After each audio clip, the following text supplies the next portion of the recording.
Okay, whatever.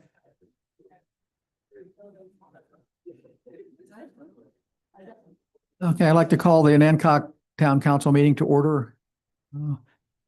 Debbie, could you call the roll, please? Sure.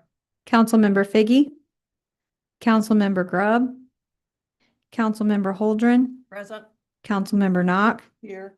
Councilmember Pettit, Present. Councilmember Quigley, Here. Mayor Foskey. Here. Okay, you have a quorum. Thank you. All right, Pledge of Allegiance.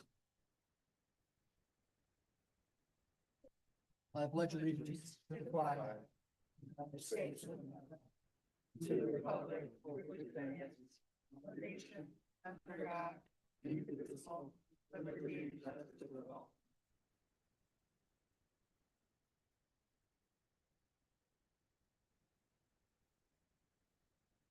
Okay, if anybody wants to, we don't have a public hearing tonight, but if anybody wants to speak at the public comments, please sign up at the appropriate at the kiosk there. All right. Okay. Consideration of approval of the meeting minutes from a regular meeting on March 23rd. Do we have a motion to accept the minutes? So moved. Second. Okay. Discussion. Yeah. Go ahead. I want to point out one thing that I sent to Debbie and neglected to send to the rest of you. On the adjournment item, which is on page 5 of the minutes, page 6 of the packet, there's the sentence that says the motion watch with a 6-0 vote. Debbie and I think that meant to be the motion passed with a 6-0 vote. That's the only change I saw. Okay. I'd like to amend my motion to include that edit of past instead of watch on the last page of the minutes. Okay. Second on that. Okay. All in favor? Aye. Thank you. Okay. Okay, we have no public hearing tonight. Public presentation, Corey from the school.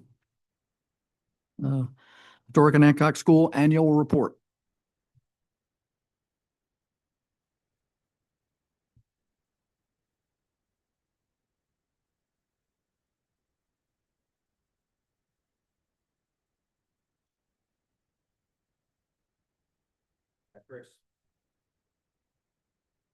Hello. First, I want to say thank you to everyone for having me come out today. Also, I want to say thank you to the town for letting myself and Destiny work inside the Welcome Center for the past few months. It's really helped us with exposure and being able to talk to people in the town and still be a part of the community and not necessarily be working from home. So thank you for that. Truly appreciate it. This year marks our 18th year operating under our lease with the town, and we continue to meet and exceed those expectations. Since 2007, we invested over $670,000 into maintaining and improving the property. The facility today is significantly better condition than we started, and we continue to build on the progress every year. We've also maintained strong communication with the town. I meet regularly with the mayor as well as with our town manager, and we make sure that we stay aligned on operations, long-term needs, and future planning, not only for the building, but for the whole facility. Our work continues to be guided by our strategic plan, which focuses on 3 priorities. First, improving the building and the grounds. Second, maintaining financial stability. And third, increasing community use and engagement. On the facility side, we continue to upgrades to our studios and shared spaces, focusing on safety, efficiency, and usability. Outdoors, we've invested in landscaping, trails, and maintaining safe, welcoming grounds for all. Much of the work is powered by volunteers. I know we have a few volunteers out here in the crowd right now that don't give me their hours, but they also work continuously throughout the whole week without letting me know. So thank you to those guys. They know who they are. We've had over 900 hours contributed this past year alone. This speaks volumes about the level of community support behind the project. Calculation, it equals out to roughly a little over $30,000. Financially, we remain stable. We brought in about $140,000 in operating revenue, with expenses just under that, resulting in a small positive net income. Pre-fire, our studio rentals were a strong foundation, and we've seen steady growth in events, fundraising, and community support throughout the years. One of our biggest accomplishments this year was the completion of the Performance Pavilion. We now have an asset that is worth over $450,000, and I'm proud to say it is fully paid off, no debt, all payments through community-driven donations. So once again, thank you to our community for your support and having us complete this new venture. This new space is already becoming a centerpiece for performances, events, and community gatherings, such as free concerts, reunions, and weddings. We actually had a very special one in 2025. In terms of community impact, 2025 was a strong year. We had over 20,000 visitors attend events or use the facility, our highest number yet. Our signature events continue to grow. Events like Blooms and Brushes, Champagne and Oysters, and Field Day. We've also seen a major increase in use of our outdoor spaces, whether it's walking the trails, using the playground, hosting gatherings, or just enjoying the grounds. That everyday use is just as important as our larger events. We also hosted 2 concerts this year with a total of 700 guests. And yes, both those concerts were free to the public. Our partnerships remain a key part of what we do. We continue to collaborate with local nonprofits, schools, and organizations who bring programming, classes, and events to the space. These partnerships expand our reach and strengthen the overall community impact on our campus. Looking ahead, we're excited about what's next. We've welcomed several new board members, bringing fresh ideas and fresh energy. We also begin work on our new strategic plan for 2026 through 2030. Our focus will remain on strengthening our programming, growing our fundraising efforts, and continuing to improve the overall facility. And now with the pavilion complete, we have even more opportunities to expand arts and cultural programming in a meaningful way. I want to close by saying thank you to all of our town council members, to everyone out here in the public today, to everyone in our community who has supported us, not only in the past years, but after these last few months. I've really seen so many people come out and offer help, whether it's through donations or just use of their time. It shows how impactful our community is, and when we work together, how much we can accomplish. To the town of Onancock, to our volunteers, our partners, and the many individuals and organizations who support this work, none of this happens without you. We're proud of the progress we've made, and we're excited about where we're going. Thank you for your time, and at this moment, I'll answer any questions if there is any. Council, have any questions? Thank you, Corey. Thank you. Okay, all right. Are you going to give an update about what's going on with the construction, stuff like that? Or are you doing that, Bill? You do it probably more. Okay, all right. We'll do that at the no, we can do it at the manager's minutes. Yeah, okay. All right. Thank you, Corey. Thank you. Appreciate what you're doing. Thank you.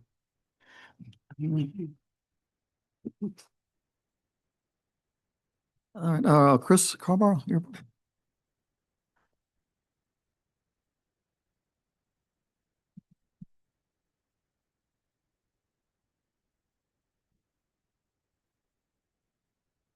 Good evening, everyone. Chris Carball, principal with Atlantic Group and Associates. First, I'd like to give you a brief overview of the project we're talking about this evening. As detailed in our submission to the town, the Oduchowski Group is proposing to make changes to the undeveloped portion of the Duncan Manor subdivision just east of the town. The existing Duncan Manor subdivision currently consists of 114 lots. They've also acquired the property between Duncan Manor and the town limits, many refer to as the airstrip property or the Hopkins Farm fronting Market Street. These properties are within the county's village development area, specifically planned for growth. They are also within the HRSD service area. The proposed plan includes 52 single-family lots and 1 commercial pad site on the southern portion of Duncan Manor. The back portion or the northern area of Duncan Manor is proposed to accommodate 140 multifamily units where it abuts Coastal Square and the Custis Housing Project. 61 single-family lots and 1 commercial pad site are proposed on the Hopkins property. This equates to a total of 253 residential units and 2 commercial pad sites to be retained. The project will be phased. The requested water service will not happen all at once. We expect 24 to 36 months to obtain required construction permits. And then the construction of the project would approximately be anticipated to be about 40 units per year. Overall, this is planned to be a 6 to 8 year project. So as it pertains to our water service request, we are before you this evening to request the town consider extending service to this project. We are aware that water service has been extended to Riverside Hospital and is planned to be extended to the Coastal Square and Residence project. For years, the town and county has planned to extend service to this area and work with properties to obtain the necessary easements. These easements are in place to Riverside Hospital, on Riverside Hospital property, to Market Street in 2 locations. Their Market Street access and to the Chesapeake Square Shopping Center. With water service to Riverside Hospital and plan to Coastal Square, it really makes engineering sense to continue service through Duncan Manor between these 2 service areas to provide a loop system. This is beneficial for Riverside Hospital, for Coastal Square, for Duncan Manor, and any other user that might connect in the future. Not only would a system be looped from Fairgrounds Road, but the opportunity would be available to provide a secondary service line to the hospital. By doing so, the water pressure will be much improved, water quality will be much improved, reducing the required flushing of lines for dead-end lines that typically is required, and redundancy would be provided should there be any current line, such as a water main break. This should be of great importance to all obtaining water service, especially the hospital and our fire departments. Just a little bit about, the pros of providing service to Duncan Manor. While this project could establish a central water system by drilling wells on site, based upon, the reasoning above, it makes much more sense to extend the service to the project. An on-site water system will require its water from the same source or aquifer that the town obtains its water. Again, a loop system will provide a much more reliable distribution system and will provide better water quality and pressure.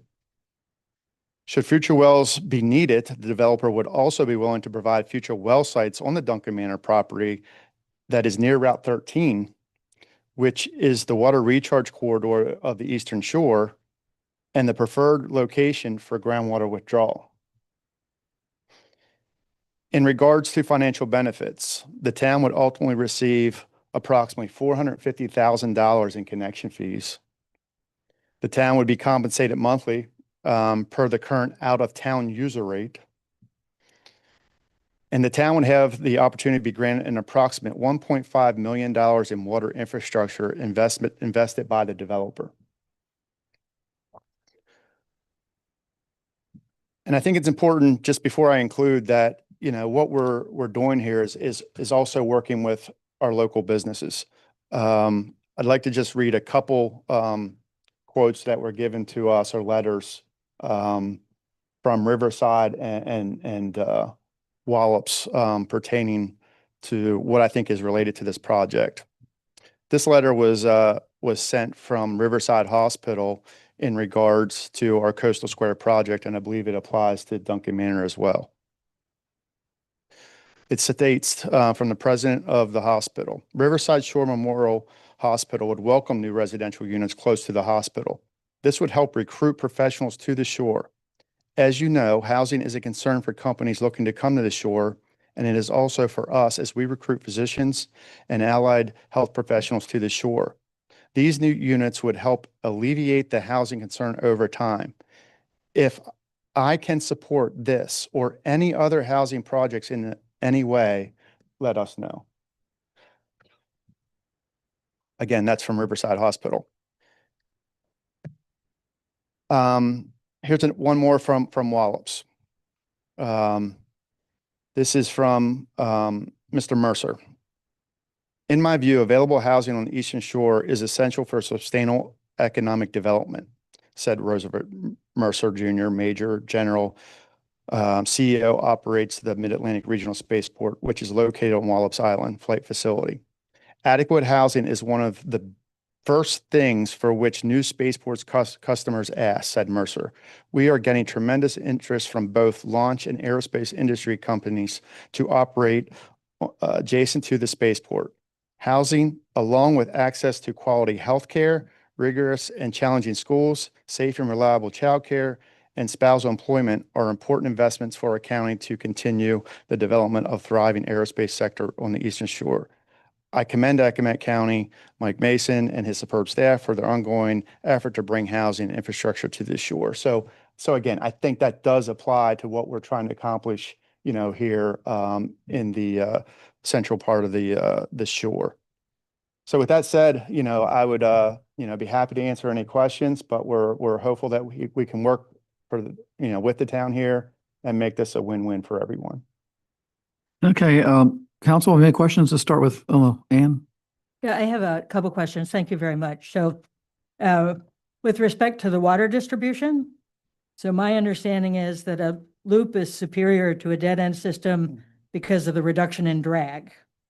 And it's the reduction in drag that improves effectively the pressure.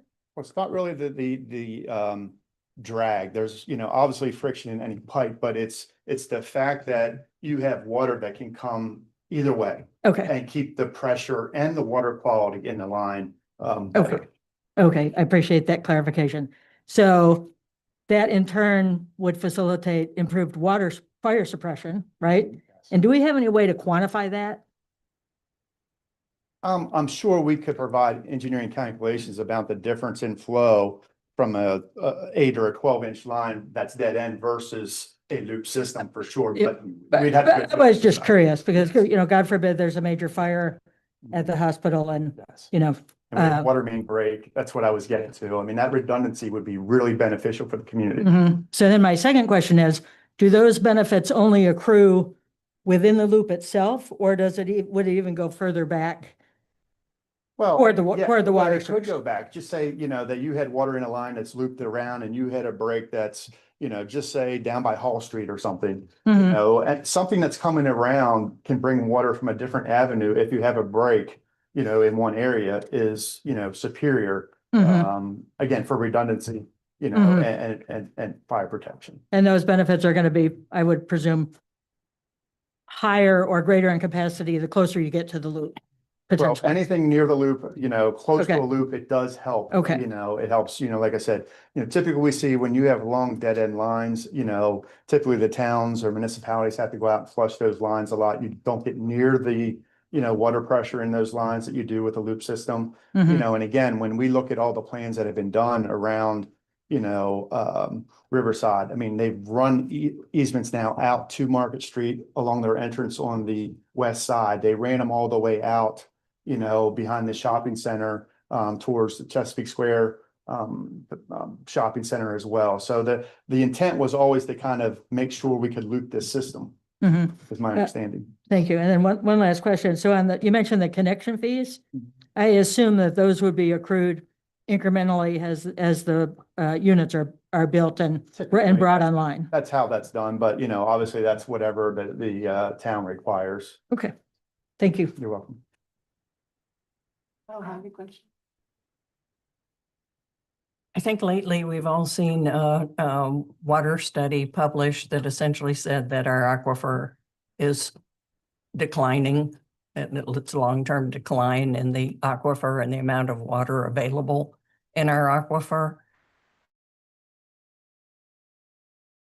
Have you seen that study? Have you considered that as part of the planning for this development? We work with a lot of hydrogeologists. Obviously, we work with, DEQ a lot for some of our projects where we're creating these systems, so we're aware, and again, that's why I brought up the fact that, typically, especially in a waterfront community like this, you're better to, if you got to grow your system, get your wells back by the spine, the Route 13 corridor, because that's the safest place to do groundwater withdrawal. it helps prevent saltwater intrusion, things of that sort. You can keep those wells away, from your waterfront. So, again, that's where, we're basically saying maybe we can be a partner, to help move the withdrawal or supply of future water demands the town might have closer to the corridor. But, we're confident that, we can do this in an effective, safe manner that does not harm or impact our aquifer. Have you also looked into the traffic considerations and congestion? VDOT makes us do pretty extensive traffic studies, and that's just been completed for that project, and all the improvements that are required are put on the developer. So that has been completed for the project, and it's part of the record for the project of what improvements have to be made. And again, a lot of these improvements are not just on site, they're not just our entrance. For instance, we are required to improve intersections, not just Fairgrounds Road, our entrances, but we'll be improving, extending turn lanes on Route 13. We'll be improving intersections in Only. There's a lot that's required for larger projects. And would there be sidewalks along the? We're talking about road? water here, that we don't have any control over the county. I was just I wondering. understand, yeah, but that's, yeah. Well, we are, we're Yeah. proposing, pedestrian, yes, sidewalks on all of our streets for, all of the projects, whether it's Duncan Manor or Coastal Square. I mean, I know we want it to be, make sure we retain an aesthetic approach into the town of Anacog. I don't know if you've reviewed the plans that we provided, but we made sure we incorporated a lot of berm and buffering landscaping on the whole corridor of Market Street coming in, to make that an aesthetically pleasing, street coming into the town. Thank you. I've got two questions. One is so you're requesting water for both Duncan Manor and the airport Correct. property, both of these together. Correct. Second thing is, so you're going to tap into the line that's going out to the hospital, correct? And then go over somehow and connect into the one that's going through couldn't we do that anyway without doing any development in there? Well, so what we're proposing is actually that we are running the line up Fairgrounds Road, correct? Yeah. And we're going into Coastal Square. Right. That we could come out by Mr. Custis's housing project. Right. And loop around into Duncan Manor and come out onto Fairgrounds Road. Again, that would be one big loop. The other thing that does by bringing that line over onto Duncan Manor Street, the street closest to the hospital, is we can also easily stub that out so that we can connect to their access on Market Street. They already have an easement, comes right over to there. Right. And then you could have another loop that goes into there. So it makes everything easier for everybody to make looping connections, multiple looping connections. So you wouldn't be, the hospital would have to do that. Well, if they wanted to extend, that line, or if they do future. So your development there, loop isn't really helping the hospital unless they buy into it it. gets it really close to their. Right, road okay, to I understand. do it. Okay, that was my question. Okay. I think y'all have gotten most of my questions. I want to concur with the town manager's recommendation. Well, we're going to do that at the end. Let's everybody comment first.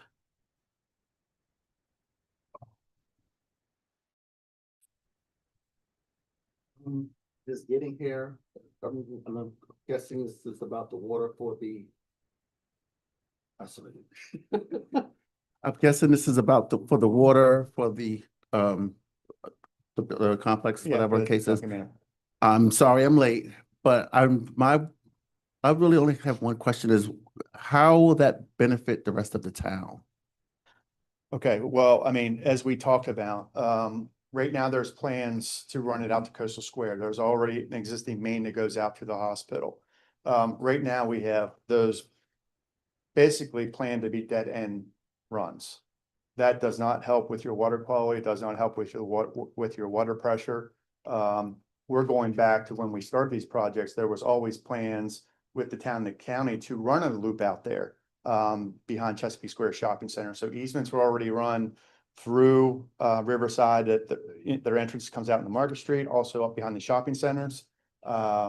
So, again, if you do those loops, you're going to get a much better system. You're going to have redundancy. If a line breaks, say, God forbid, there's a main break in that 12-inch line going out to the hospital, this would help give them another opportunity to get water another way. but you also get, you know, again, all the fees associated with connection fees, you get the user rates, that come to the town, you get the potential to have, you know, the granting of $1.5 million of infrastructure put in to the ground by the developer. So there are some benefits that come to the town. Regardless, I mean, if we had to, we could put a central water system on there, we can drill our own wells. It's gonna go to the same aquifers that you guys are already utilizing right now. So the water's gonna come there one way or the other, but this is just, you know, it's a better plan from an engineering standpoint. It's better redundancy, it's better water quality, it's better fire protection. Everything makes sense here from an engineering standpoint and a service standpoint. Let's, I think our town manager's been looking into this quite a bit and we've been talking with, so do you have a recommendation for us? Yeah. You have a recommendation. Chris has received it also. And it's recommended that it be referred to the planning commission. And to do so as part of the comprehensive plan update, is recommended that they look at extensions of water outside the town.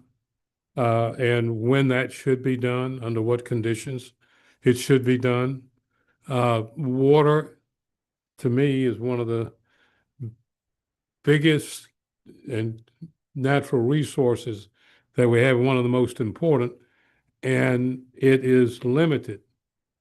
That aquifer is limited, and that I think that that town council should have the planning commission look at that. We're talking about, he's right about the number of connections and that sort of thing, but that also cuts in to your permit. I have not worked on the shore before, but where I've worked around Williamsburg, DEQ and the health department have actually come in and reduced the groundwater withdrawal. They've reduced what they had approved earlier. I don't suspect that will happen here, but it tells you how important a resource it is and how rare it is and how important it is that you manage it correctly. How is didn't we just, aren't we thinking about funding a water study as well? Is that? Yes, sir. That's in your, put that in your capital improvements program to look at not just the rates, but the entire system, about when lines need to be replaced. You have old lines, when they need to be replaced. The facilities, where your machinery is housed, all of those kinds of things. Would that look at capacity too? Yes, sir. Yeah. And that's scheduled to start the first of the fiscal year, correct? Yes, sir. We approve the. If you approve it in the capital improvement program, that's where it would be. All right. So there's sort of two things that we would hear from them, and then we hear from the planning Yes. commission as well. Yes. Okay. All right. All right. Further comments? That's the recommendation from staff. I don't know if you're well aware. I think that makes sense as well, because I know Accomack County's Planning Commission's voting tomorrow, I believe, on their recommendation to go to the Board of Supervisors. Is that? Oh, that's what I was told by one of the supervisors today. So if I apologize if it's incorrect. I'd also like to see what their recommendation is and see where the county's gonna fall a little bit.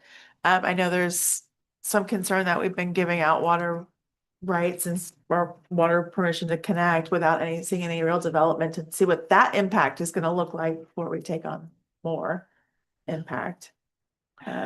That's just, you look perplexed. Well, I mean, yeah, I mean, like I said, I mean, it's one of those things where, you know, obviously we have a client that will need to move on his project. And like I said, if, you know, this is not viewed to be beneficial to the town, which I really believe it is. He's gonna need to move with another system, so we will lose that opportunity to make those loops. Just something to take in consideration. I mean, you know, he just won't be able to sit there forever and wait for a decision. Now, you guys need to take the amount of time needed to make a decision. We totally understand that, we support that. But, you know, I mean, this is, you know, truly, if you look at it, you know, it is really beneficial for the town. I mean, I truly believe that, you know, from many aspects. I come from the school of money, water's how you make money. I know that. I've worked for the town. I've seen the impact. And so I do think it would be a benefit financially, but there's other things to consider as well. And I think the rate study that we're gonna have is also gonna be helpful for us to know how to navigate future requests, including and the current one as well. Well, I think we, all on board that we just go, we're going to refer to, we're looking at two things, the planning commission and the water authority should have, that should be done fairly quickly, hopefully, if, I mean, we hire somebody to do that.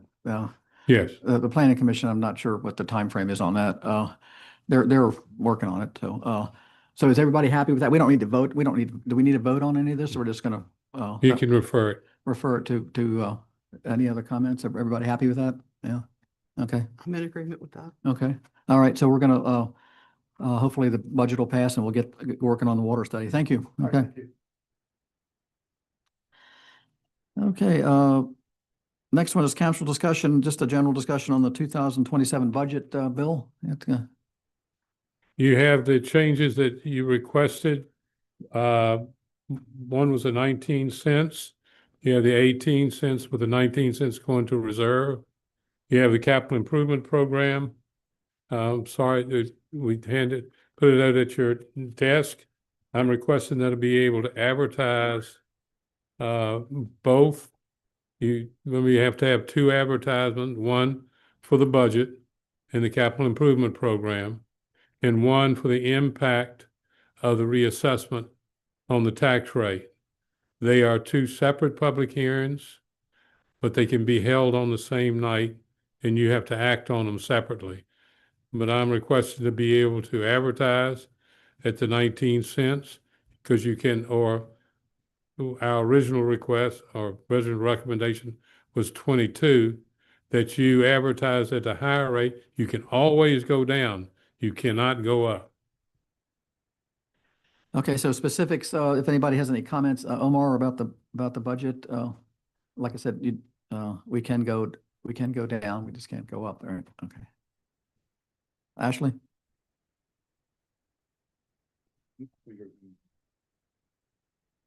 Sarah?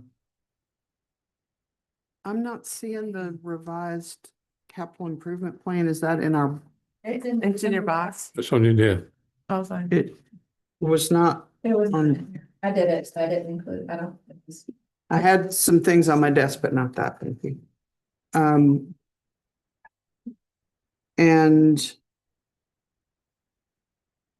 on the last page, on page 14, do we have the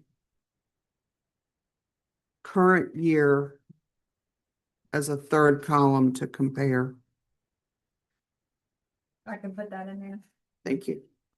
What's also in our, for today's purposes, it's in this budget too, if you wanted to see the current year. What page is that, Lisa? You want the current year revenue or what the tax rate was? Or what the Hey. land book was? The way that we've had it in previous years, where it has current status and proposed new. So to see what the assessments are, what the rate is, what the yield is, and then the options for the millage rates for the new, Well, we're not on options anymore. We're talking about 19 cents. Yeah. okay, well, but Yeah. just to see those all side by side by side, Okay, not yeah. just a subset of them. But you're okay with going out to the public hearing at Yeah. 19? Okay, Yes. that's what we're really asking for permission to do. Cindy? And looking at the numbers after we raised it 1 cent to 19 cents. And I realized that increased our revenue by $25,000 roughly. Seems to me that that's insufficient for our continuing needs. And to me, perhaps we should go to 20 cents per hundred. That would raise our projection for revenue from 442,000. Is that Yeah. to $23 to 467,023, or an additional roughly 25,000. And that would go to reserves, to fund reserves more. Okay. I can just want to clear. All right, May I ask, because I don't see No. capital improvement on this. we don't, It's not on this? No, it was a separate, it was a separate thing that Debbie printed for us, yes. yeah, sorry. Do you don't have a copy of that? Yeah, this is all gonna be published after today. Yeah, no. I guess we need to talk about that, but let's get other people's, you have a promotion to go up another cent. Lisa? I'm happy with this budget. I think we did a lot of hard work. And I feel like we're doing a good job trying to keep the tax rate as low as possible. If Cindy wants to look at advertising it at 20 cents, it doesn't mean we have to keep it there either. So, That's a good point. Can get public comments. Yeah, yeah, because I think there will be public comment. yeah. And I appreciate where they're coming from, I'm sure. But yeah, other than that, Ann?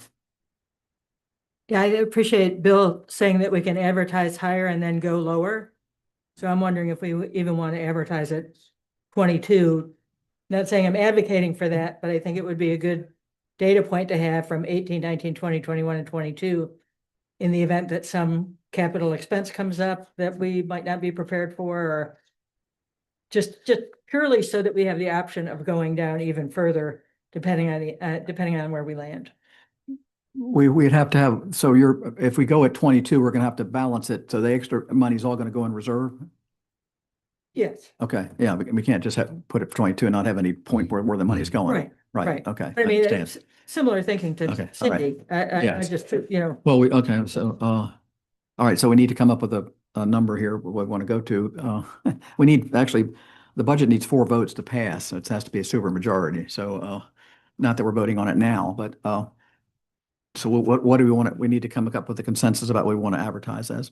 I don't think we've ever advertised it, much higher rate and then gone way down, but we have gone somewhat, I don't have any historical knowledge about that. So what do we want to do? We need to come up with a number here to give, Bill needs to put a number in. So how many okay, let's go, we're at 19. So how many people want to go to 20? Do we have go to 20 here? I'll go to. Okay, how many people want to go to 22? Okay, let's just go with 20. 20, okay, all right. Okay, 20, all right, that we've, okay, I just want to, all righty. Just a thought. But no, it's a good idea. No, I appreciate your thoughts. Yeah, we just have to. Yeah, yeah. Okay, so we're going with 20. Okay, so we've authorized the town manager to go out to public hearing, and you're going to get that budget. So if out to the public at some point, it'll be a document they can look at, be posted. Yeah. Another question on that. Is there, I think I remember hearing that there is not a plan to change the water rates, but I want to confirm whether I'm remembering Yes, that that's correct. correct. That's correct. Tax rate, of your service rate that would change is the $1.50 per month for trash.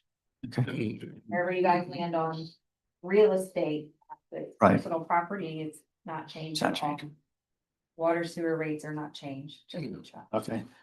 I have a quick question. Do we have anybody on the out-of-town water rate currently, Debbie? Hospital, right? Because we did pass it last Yeah, year. have the hospital. And Hermitage, or no, I call it the Hermitage. What is it called? Commonwealth, yeah. Are they all now town rate? We don't know. They're not. Okay. All righty. All right. Okay. So we'll publish the budget. Thank you for your hard work. I know you two over there really been working on that, and all the council when weighing in on this. So we still got public hearing coming up, so we still have time to hear from the public. All right, council action, appointment of town manager. I need a motion. Is it in here? No, I don't think so. No. No, it wouldn't be in there. Your resolution or something to. No, No, no, no, ma'am. It's a resolution about something else. no. Hmm. You just have to make it up.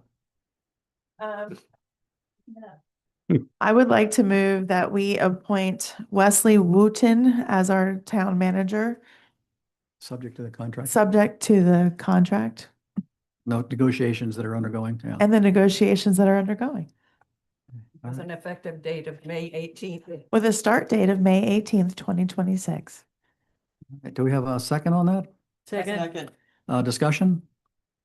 All in favor? Aye. Okay, little detail about Wes Wooten. He is an individual that is currently is coming from Oregon. He was town manager of 2 small towns in Oregon. He is Washington. You're right, just over the border into Washington. He grew up he's from a farm on the Delmarva Peninsula, somewhere outside Georgetown, correct? Yeah. Yeah, so he's familiar with the Eastern Shore, and he kind of wants to come back to the East Coast. He was at a community that is right on the coast in Oregon, so he's a little familiar with, our maritime, our waterfront and stuff like that. So we're really excited, and he's extremely excited. So we're anxious for him to get started. And I think Bill's going to hang on a little bit to help him. I think he's already started talking to him a little bit, so we're going to have hopefully the transition will go smoothly. Okay. All And right. for those of you who are looking him up, his last name is spelled Wootten. And I'd also like to thank the Berkeley group in terms of we had a real good program. We had some 21 applicants, and we had some really good candidates apply. And it was very nice to have somebody else do the search for us and stuff like that. Well worth the cost of that. All right, that's appointment. Okay, appointment of Economic Development Authority. Ann, is he going to handle that?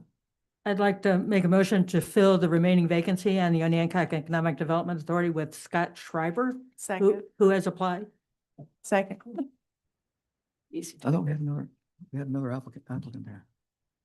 No, we appointed another person last time, so we just have only one vacancy Yeah. left. We actually, okay, right, okay, all right. Yeah. Yeah, okay, okay, that's right. I was just going to make sure. All right, you got a motion on the floor, second? Discussion? I think Scott's a great guy. Okay, Glad he's getting involved again. all in favor? Aye. Okay, thank you. Welcome, Scott. All right. All right, third item on council action is a task order for Bill. Yes, sir. What you have before you is task order number 2. It's for the historic Nancock School HVAC system. The total cost under the task order is $5,100. It takes you through bidding to help put together the specs. This is your engineer, and he will put together the specs and help put it out to bid. The price is very reasonable from everybody that I've talked to. All right, try to answer any questions you may have, but don't ask me about the HVAC system. Okay, I'm not an anybody have any engineer. questions about this? Okay, do we have a motion on this one? Resolution task order number 2, whereas town council has authorized the installation of an updated HVAC system for historic Onioncock School.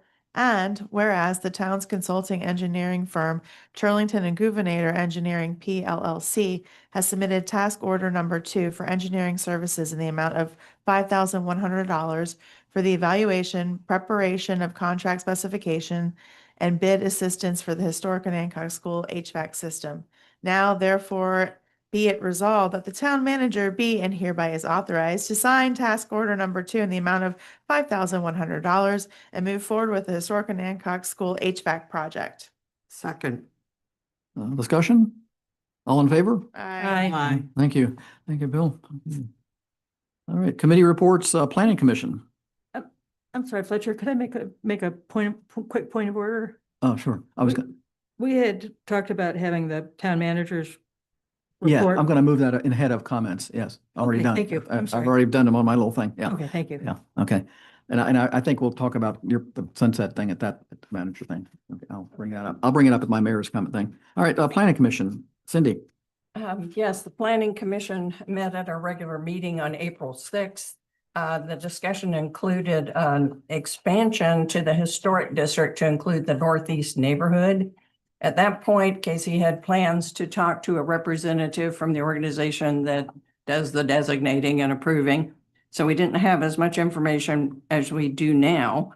Subsequent to that, Casey and others did meet with that group, and It seems that instead of an expansion, it may be simply a separate historic district, which would allow them to gain access to some services and hopefully funds that they would not otherwise be able to access. So I think the Planning Commission will certainly be helping the group that's working on that to make sure that that happens as smoothly as possible. We also talked about the B1, B2 zoning ordinance amendments. We didn't make any real decisions. We just had some discussion. Then we met again on April 20th for a work session, primarily to discuss a base map showing potential infill residential housing areas of perhaps derelict housing or blighted housing. And just the idea of using the maps as part of our planning to identify these areas. Let's see, there were only a few of us there, so it was on the briefer side as our meetings go. That's it. Do you have a timeline on the town plan?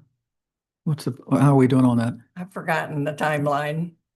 I think we're Well, late. I hope to have a draft by May, but my authors are moving more slowly than originally assigned. We're working on it. I'm Okay. hoping that we can get something to you in the next couple of months, but I will at the next town council meeting, I'll give you a more detailed report and a complete table of contents, and I can give you some writing that has been done. So we're Okay. working on it. We're the maps part is really important, and because we think a lot of data can actually wind up in the maps, which will make the text, help make the text more brief.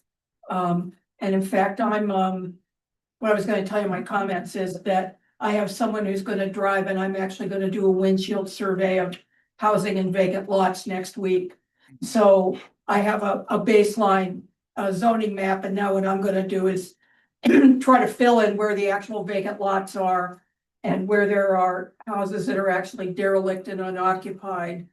And then what'll happen is we'll have a map that will have to be revised as things change, right? It will be revised annually or periodically, but anyway, we're working on a lot of maps.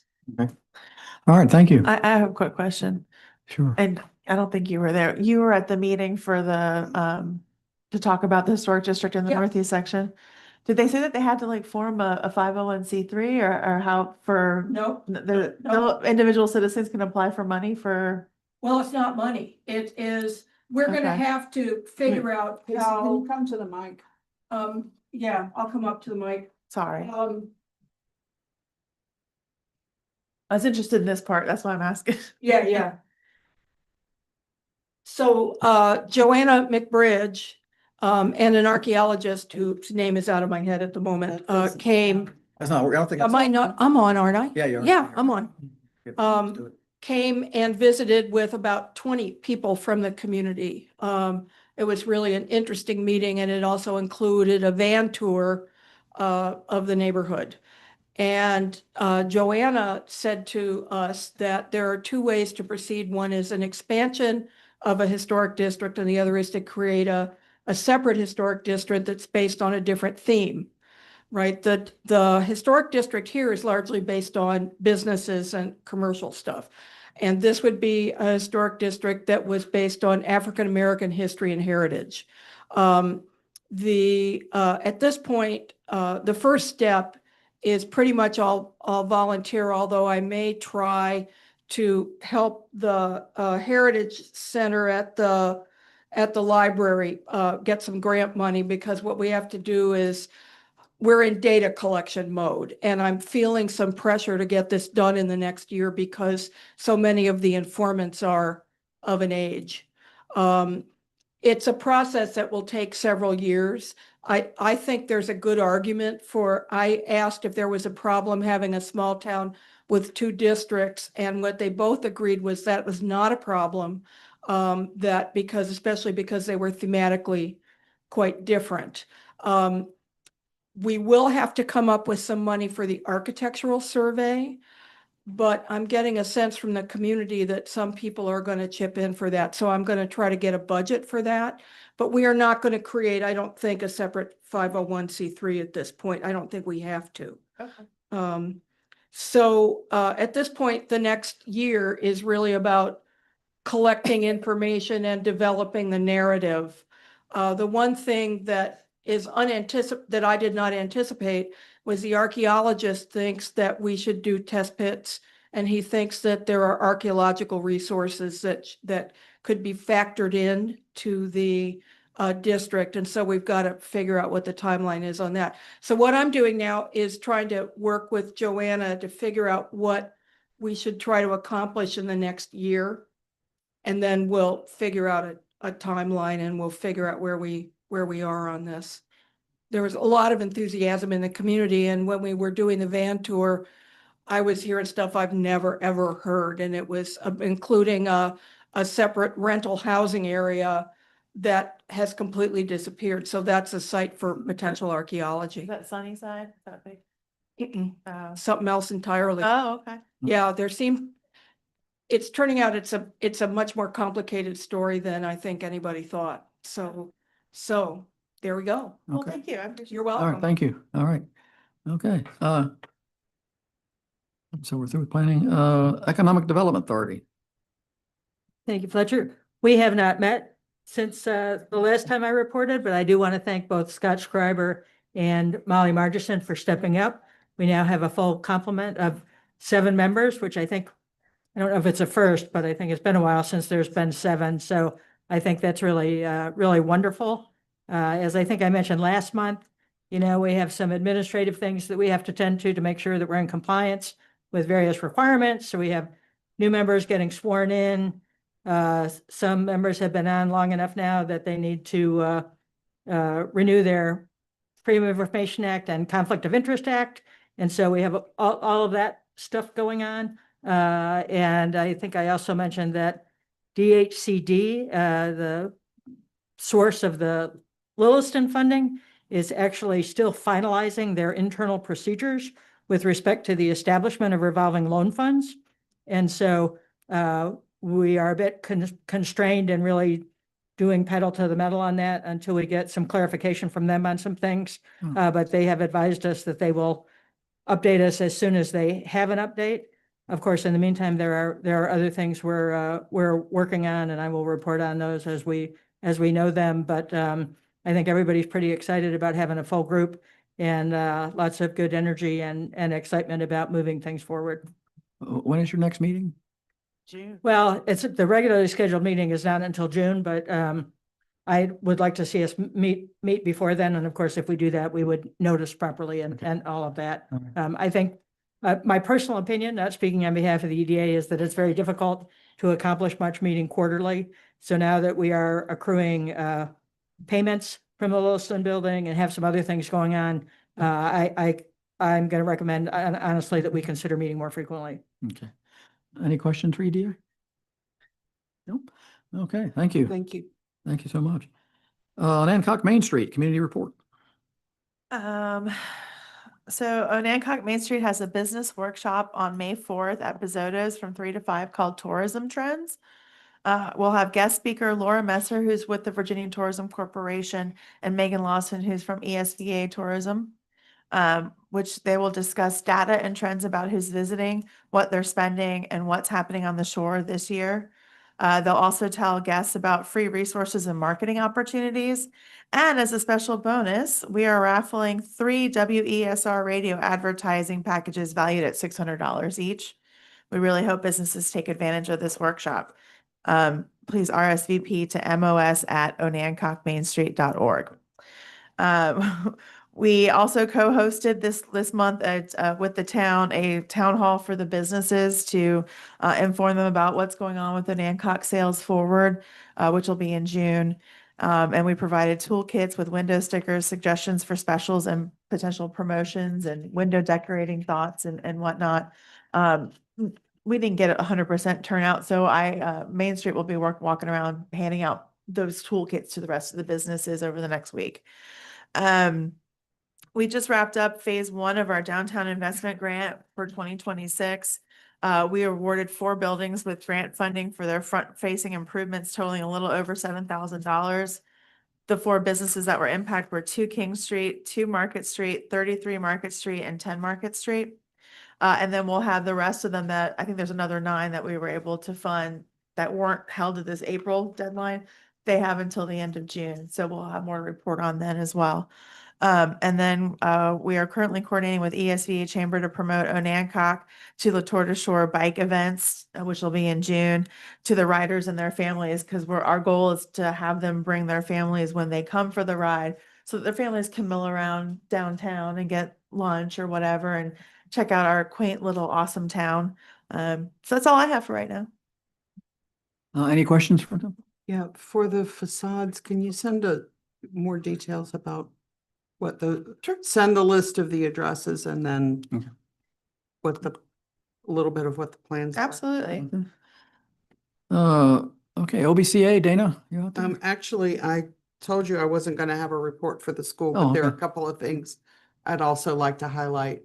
The fire restoration process is continuing. The cleanup is finished. The construction and painting are to start soon. The roof work has started, so thank you for that. Thank you for the vote on the HVAC contract process and preparation. And then as far as calendar things, reminder that Blooms and Brushes is Saturday, May 30th with a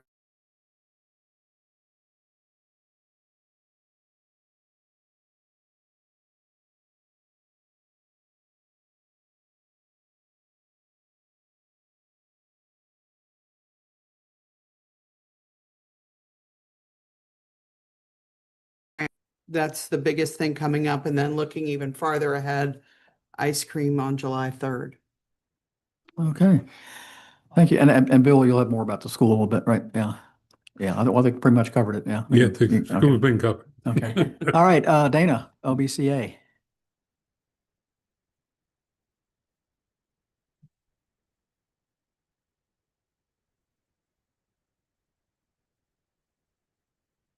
Hello and thank you. A couple of weeks ago, we picked up a bunch of beautiful plants from Terry Thomas up at Thomas Gardens to beautify the wharf for Sale 250. And Diane Hernick got a bunch of people together, a bunch of volunteers went down there, they weeded, mulched, put all these beautiful plants in, and I hope everybody gets a chance to go down and check it out. It really looks nice. On that note, we hope to get some volunteers together to work to beautify the rest of the town. I heard that there was some interest in having, people join you from the community for town square and other places. Am I correct? Yeah. So we want to actually put together a page on the site of volunteer opportunities. So people can get together, come out, help the town, meet their friends and neighbors, and just be a very positive thing. So for volunteer opportunities, I hope that different organizations will contact us and make us aware so we can get the word out to the public. So that will be on our website, hopefully pretty soon. And then May 9th, the townwide rummage sale is coming up. So hopefully everybody's cleaning out their closets and garages, and that can be exciting for everyone coming into town. I know that it brings a lot of business into town with that, and it's kind of a fun day. On the northeast, the plants look good there, and that is moving along. And I know that Bill's going to meet with Thelma tomorrow. Jeff is going to be coming back pretty soon, so that will all ramp up again, and we'll continue to work on that park. The ice cream social is coming up July 3rd, so that's another fun thing to volunteer for and also to enjoy. Our board meeting is tomorrow night, so I kind of have just a small amount of things to update everybody on, but things are ramping up and we'll be keeping you all informed. Okay, thank you. Go ahead, I have Lisa. a quick question. You were talking about doing something on your website for volunteers for Sale 250. So we have a volunteer coordinator. So let's get together so you can talk with her, because she's already got a format and everything set that we could probably just plug in. That sounds good. Even a link right to her. Perfect, So we yeah. like, because we don't necessarily want to coordinate other organizations' events, but Right. we would list them. And then they pop Perfect. right over to you. Awesome. Thank Yeah. you. Okay, and I have a question too. Yes. You mentioned Bill, so I hope that means that the plantings that you're talking about are in cooperation and coordination with the tree board. I if- imagine so. If they're not, I want to encourage that to happen. Oh, yeah, sure. Okay. Actually, I'm on the tree board too, so we're Okay. try to be mindful. Thank you. Any other questions for her? Okay. Thank you, Nada. I appreciate it. On Hancock Sales Forward, Lisa and Debbie. Yes, we actually have two billboards up, one coming southbound by New Church. Were you able to see it? Awesome. I've heard it looks awesome.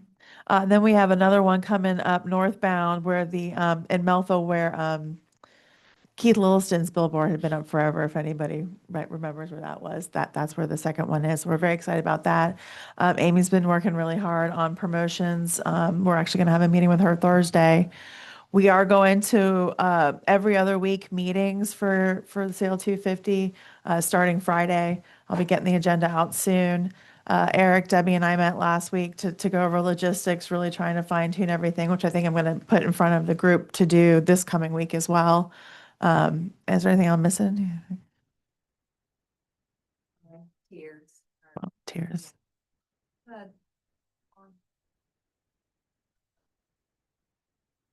I think so, because I think that's what they were working on. Yeah. Okay. Yeah, I'd promote the website as well as and isn't our swag up and running on the website? Yes. Yes, there is. Yeah. In fact, we have a wide variety of merchandise. Yeah, please, yeah. Including holiday ornaments. Yeah, okay. So yeah, go check on, it's an HancockSalesForward.com, is that right? Okay, please, yeah, they have a really good website. Okay. Any other questions about that? We have a meeting Friday at 9 a.m. 9 a.m., okay? And right here in the meet room here. All right. Okay, we're going to move the town manager's report up in front of public comment, but as I think he might be able to answer some questions that are going to come up on public comment. So Bill, Has been covered. Wednesday, the 29th, the mayor, myself, and Debbie will be meeting with HRSD. The purpose of that meeting is to figure out exactly a plan to move forward to get all of the sewage, with the treatment plant's been turned over, but all the lines and the pump stations turned over to HRSD. So we will be defining who is responsible for what. And as mentioned in my last town manager report, it's going to be some public hearings involved because you cannot give land away without or sell it without a public hearing. So there'll be public hearings involved and probably some zoning ordinance changes. And as of today, we have had all the switch out for the meters, for the water meters that the town was responsible for.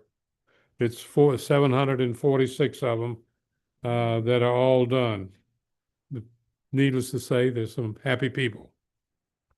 The next thing is the mosquito control. The town needs to do a plan for the upcoming mosquito season. In the past, the town has used truck-based ultra-low volume chemical spraying to control mosquitoes. The spraying is supported by some residents and others oppose it. The town does not have a certified operator in order to do that. The town manager before received a license for that, a certification for that. And there's nobody on staff now to do that. There are monies that were placed in the budget as placeholders for mosquito control. Determine the next actions, staff and Councilwoman Quigley consulted with the Virginia Virginia Cooperative Extension, the Virginia Department of Health, and the Virginia Mosquito Control Association. And broadly, The ultra low volume spraying is not effective unless there's data to support that the mosquitoes that it really affects are the majority of what you have. The experts consistently recommend what they call an integrated mosquito management approach. This approach combines prevention, targeted treatment, and public education. They do it through larvicides to prevent mosquito growth, adulticides, which is selectively based on surveillance data for the type of mosquito, and surveillance that is using traps and inspections of standing water and that sort of thing. The Virginia Cooperative Extension has developed a draft plan for the town at our request. The draft can be completed once the author is back on the shore and returns on the shore. Excuse me. It's recommended that the town, once this plan is done, implement the draft plan, that we pause ultra-low volume spraying, we educate residents, and provide tools like mosquito dunks, which are tablets, small tablets that are kind of organic that will kill the larvae. You can put them in standing water and it kills the larva. Start basic surveillance, that is monitoring standing water and tracking complaints. Work with the Virginia Cooperative Extension to refine and complete the plan. Explore and improve surveillance, that is traps, and the treatment options for adoption of a technical element to that plan. Then the long-term solution, such as cost sharing or creating a mosquito control district. As an example, the Virginia Department of Health has indicated that they may establish a lower cost contracts for mosquito control that might be available to local jurisdictions. All that is in flux, and we recommend that you start the education program. I think in May, we're talking about holding a forum on mosquito control. Then if anybody has any questions on that, maybe I ought to stop and answer those. I have a question, Bill. In my experience, people don't turn on a dime, and most people in town are accustomed to the spraying. It seems to me there isn't, since we're already in mosquito season, I don't know how we educate people to other options and encourage them and hopefully assist them with adopting those methods by June, July, August, when we're, totally immersed in mosquitoes. I think that it would take a longer period of time to implement this than 1 month or even 2, perhaps an entire season. Well, what we're trying to be is more effective in what we do. The reason I say that is the spraying on some species of mosquito doesn't work at all. And the most effective thing is for us to find out how big our problem is. And I know we say it because we get out there and get eaten up at night, but I mean, we need to know exactly what the mosquito is that's impacting us mostly. And the forum, I think, can help. I mean, I have started a few years back making sure there's no standing water in my yard at any time, and that the bird bath water's changed every day, so that there are things that we can do that really do help a lot, that are pretty simple. I just got a question, just a thought. You said we have money set aside for the mosquitoes. We have $15,000 in the budget. We don't have anyone to spray, That's correct. technically. Would it be a crazy thought to buy, I don't know, for argument's sake, a truckload of the dunks and kind of offer them to the town people who want Yeah. to do something? Yes. And can. I don't know about a Yes, truck. he said it's. Actually, no, it's not No, a it's crazy Crazy idea. thought. You said yes, it's no, it's not a crazy thought. No, yeah, I didn't mean it was a crazy thought. I mean, no, Yes. we have talked about doing that, Yes. that would actually be done. And the forum we're talking about will be in May.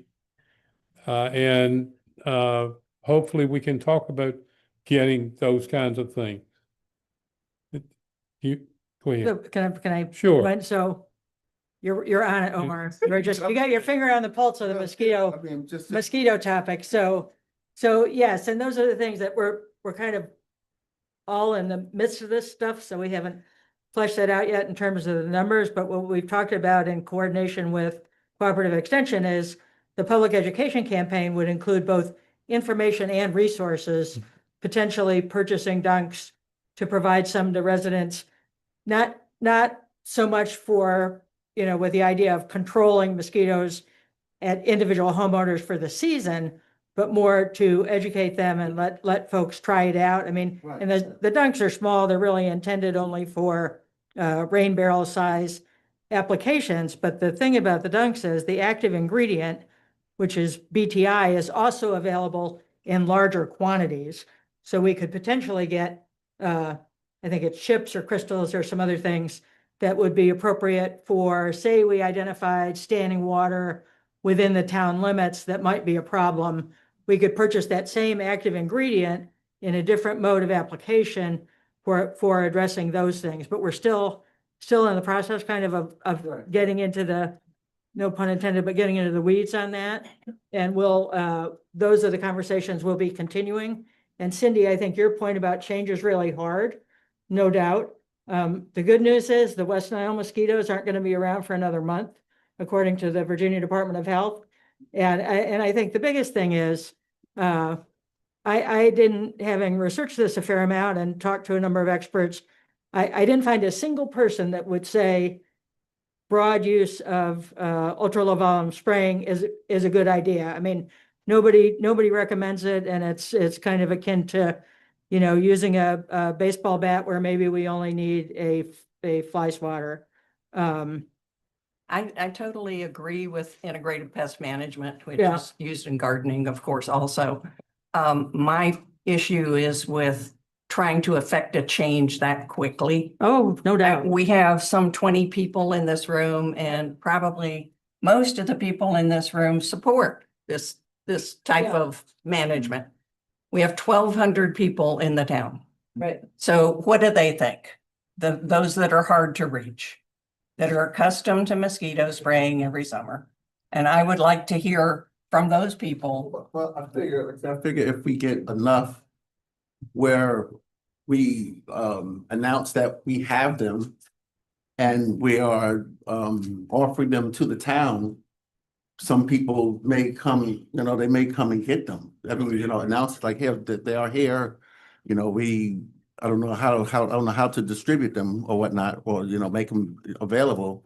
But I think if we put it out there that we do have them, if you want to do something, help out for your yard or your area, whatever the case is. I don't disagree, but I wouldn't spend all of our money buying Oh. them and then hope people Oh, came. no. Right. No, I would find how interested people were. Right, yeah. We did And, anything. just enough to get the town involved Yes. and interested and, Yeah. That's, thank you. I have a question for we put 15 in the budget. So if we get complaints that, we get West Nile virus in July, we could still spray if we wanted to. We have actually contracted a couple, there are sprayers we can hire, correct? Yes, sir, they are. I'm And not that's advocating that. I No. think this plan is great. what But- we've done is the budget is based on having talked to several people about what that contract would be like Yeah. and buying other things. So, yes, Yeah, I mean, the yeah, I would money in only- the budget would allow for you to do that. And let me say one other thing is that the dunks and those things are kind of organic and they don't impact the other critters for a better reason. I mean, Right. better word. Right, yeah. Now the other issue is we've always sprayed, so we're not gonna know until we stop and see, we're gonna have to take a leap of faith here and try that, and then we'll see, otherwise, if we just sit around and say, keep spraying, we're never going to have any data one way or another. So I think we need to jump out and, you know, like you said, we need to try this. Yeah. Okay. Sarah, you ready? Yeah, my question is dunks in a bird bath, dunks in a whatever other kind of water that somebody has in the yard. We have a creek that has multiple branches that run through this town and has marsh on the edges of most of Yeah. it. We have numerous swimming pools in this town. Those are vast amounts of standing water. And so my puzzlement is how much difference it could make, even if every bird bath and every puddle and every other piece of water at a house. Pools are moving water and they're chlorinated, so they're not. Okay. Yeah. Okay, well, but still, there's the marsh and there's the creek. No, you're right. And that's one I of the think they things bred that in it'll tell salt water. us They don't is keep how salt. big that problem is. I didn't think they bred on salt water. It has to be water that's collected in the. I think there may be some. I mean, that's Yeah. one of Yeah. the questions. So I think, Sarah, that's a very Sorry, good. That's a very It has to good be point. Of still. course, still water, yeah. the BTI primarily addresses a water situation. And so if you have mosquitoes and you don't have water, you know, that's another situation. So again, this is something that we're actively talking to Cooperative Extension about. Unfortunately, the person we're collaborating with is out of the country and she's going to get back to us as soon as she returns. And just to expand a little bit on the public education campaign, we have materials from the Virginia Department of Health that we'll start posting on Facebook and on the website. You know, maybe even have a dedicated web page. I mean, we haven't worked through all these things yet. I mean, it's the aggregation of things, right? It's about, you know, getting rid of standing water. It's about spraying your person in some cases for people that are willing to do that. It's about, you know, a whole variety of things in the aggregate. The shoreline issue is, I mean, I think that's the biggest question, right? So we can get larger quantities of BTI, whether or not, how much that would be and in what setting, I don't know. But I think another part of this surveillance is going to involve, you know, socializing with the DPW and maybe other folks that work here to be alert to those areas of standing water and shoreline, being alert to resident complaints. And even if we can't necessarily act on it right away, it's going to be important that we track that information and so that we collect whatever data that we can to make the most informed decisions that we can. Using the information that's available. I mean, I think this is the right way to go forward. I'm just yeah, I mean, it's a little bit without more data, it's unsure. a challenge, but as you know, Fletcher's, we're also looking, I might add, between, you know, if you think about the whole range of, okay, well, here's this little teeny tiny BTI dunk to dousing the entire town with chemicals sprayed from a truck. There's got to be some intermediary things that we can use on an ad hoc basis based on the information that we have. And we're working on it. We just don't have all those answers today. Yeah, look, we got a lot of individual, you know, thoughts on this. Let's just see if we can go with, we've got a recommendation from the town manager if we want to go with this plan. So Amara, we don't need a vote, but are you happy with this recommendation? Yeah. Ashley? I think Lisa had a question. Yeah. Lisa. Well, I mean, we're getting in the weeds here, I think, with the actual details of the plan. Definitely waiting, but that's fine. Go Yeah. ahead. I'll make sure when we go Okay, back. so, Fine. you okay with this going forward? Cindy? I don't like implementing it before we have any information, before we've done outreach to the rest of the community. I think there's a lot we don't know. And to me, to just do something suddenly is not a good plan. Lisa? I'm happy with the plan. I think it's missing one part, and maybe it's something you guys have talked about, but you're not in the weeds with it yet. I also was doing some research with AI, my best friend AI. And one of the things that they say is the dunks are really, really a lot more effective, but to also be surveying, watching how many, I guess it's a track. And once you get to a certain threshold and then you know that spraying is the next step. Exactly. So, yeah, so, That's the plan. yeah. Yeah, we're not So, yeah. eliminating anything. This is the Mm. plan. Yeah, okay. So as long as we, I don't know if we can contract or sprayer for me, I don't know if they would come out and do a one-time deal for us or how that would work, but I also want that on our radar. Yeah. It's a start, Yeah, yeah. you know, something. Right, better but- than nothing. But mosquitoes also carry diseases and we want to be Oh, yeah, aware we're of go- that. oh, And no. so Yeah, I think we're on board with go with the plans Yeah. as far. Okay, all right. I think it's a good Okay. plan. I just want to make sure we're also doing the other piece if it is warranted. All right, we're past Okay. mosquitoes. Let's, next. Moving on. Yeah, We have finished our first round of chipping and the chipping is operational and we're starting again. I think it's tomorrow.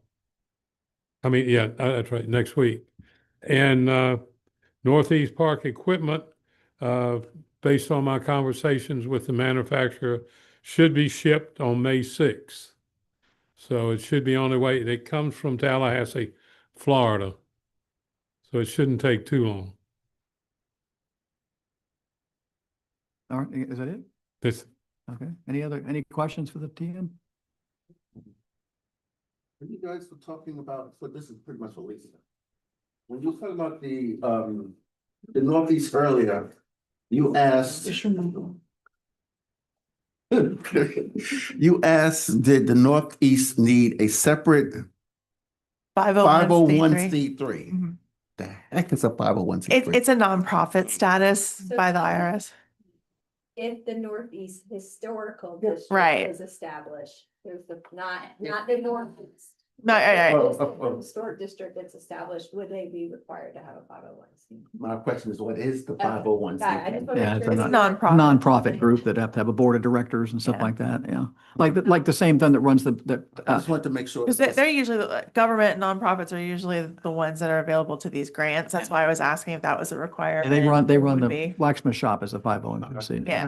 Yeah, yeah, it's tax, yeah, non-taxable. yeah, okay, To make sure Yeah. yeah, There. yeah. Anybody else, any questions? I had a question on the HRSD meeting. Yes, I think I remember hearing that conversation on Wednesday is also going to include where a discussion of where the billing will Yes. be going forward. yes, And That- okay, the final discussion. so thank you for confirming that.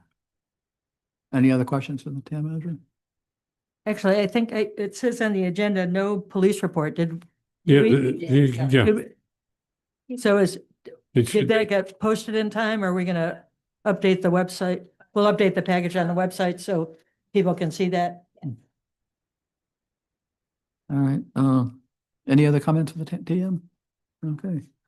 All right, we're public comment, Mark Sinclair? Check these off. Good evening, Mark Sinclair, Greenway Circle, just outside of town. First, I want to say, if you want to put the onus of mosquito dunks and everything on the people of the town, there are a lot of people that just aren't going to do it. Just not going to do it. And we're going to be fighting this argument again next year. That said, I was bored this week, so once again, I watched the budget meeting.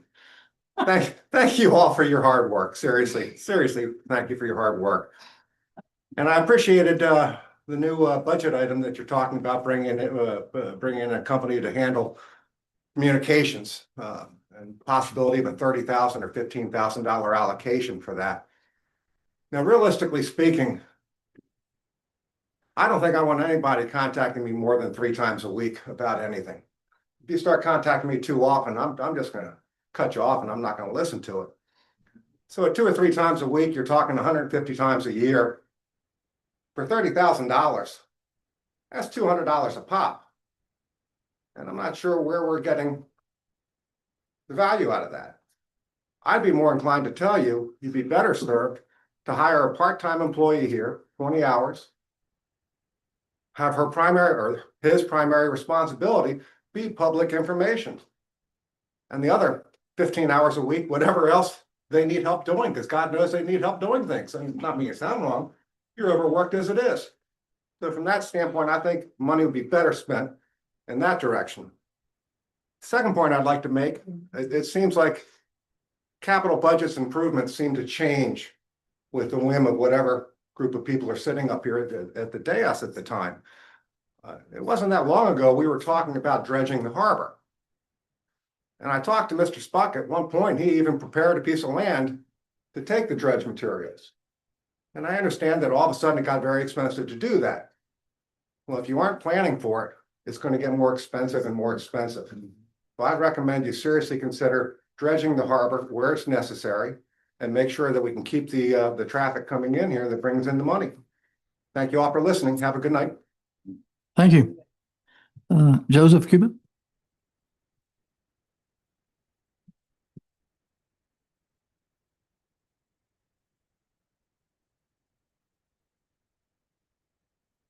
Hello. Can everybody hear me okay? Yeah. I'm here representing the Only Recreation Association and the Only Recreation Association Foundation. The Only Recreation Association is the pool in the town of Only that's 25-meter pool, 5 lanes, deep end, 2 diving boards. We also have tennis court, 4 pickleball courts, and then the foundation is a 501c3, which is a charity that covers the swim team, swim lessons, anything we do with youth sports, anything to help the community as far as like sometimes we've done grants with teaching people who normally don't get swim lessons, like older people who already don't know how to swim, learn to swim and stuff like that. We do lifeguard training at no cost for like Camp Onahonic on the Bay and stuff like that. So obviously 2 related organizations, but 2 different umbrellas. So the reason I'm here today is the Only Recreation Association. So the 501c7, which is a social club. We're always looking to boost our membership. We're doing pretty well financially. So we're all volunteer except for the lifeguards and stuff like that, but the board's all volunteers. We don't make a profit. So any money we make, we put back into improving the facility. So we've had really good luck lately. And we're doing some repairs to the pool and trying to make it nicer. And that's how we're able to add the pickleball courts and whatnot. But I was talking to someone and I was talking about continuing to boost membership because basically with all our costs covered, every membership we get, all that money goes into improving the facility. And they said, have you ever talked to the town of Hancock? And I said, no. And I said, well, we do talk to the town of Only.